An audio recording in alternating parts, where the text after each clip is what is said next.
ಗದಗಿನ ಈ ಯುವಕರು ನಿಮ್ಮ ಆಸ್ತಿ ಮಾತ್ರ ಅಲ್ಲ, ದೇಶದ ಆಸ್ತಿ ಆಗುವಂತ ಆ ಸಾಮರ್ಥ್ಯವನ್ನ ಹೊಂದಿದವರು.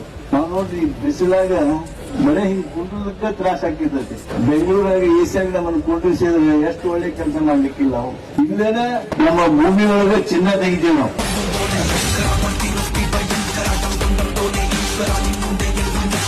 ಅಷ್ಟು ಸಾಮರ್ಥ್ಯ ಇದ್ದವರು ಬೆಂಗಳೂರು ಅಂತಂದ್ರೆ, ಮೈಸೂರು ಅಂತಂದ್ರೆ, ಬೆಳಗಾವಿ ಅಂತಂದ್ರೆ ತಂಪು ಪ್ರದೇಶಕ್ಕೆ ಕರ್ಕೊಂಡು ಹೋಗಿಲ್ಲ ನಾವು ನಿಜವಾಗ್ಲೂ ಬಹಳ ಎತ್ತರಕ್ಕೆ ಹೋಗ್ತೀವಿ.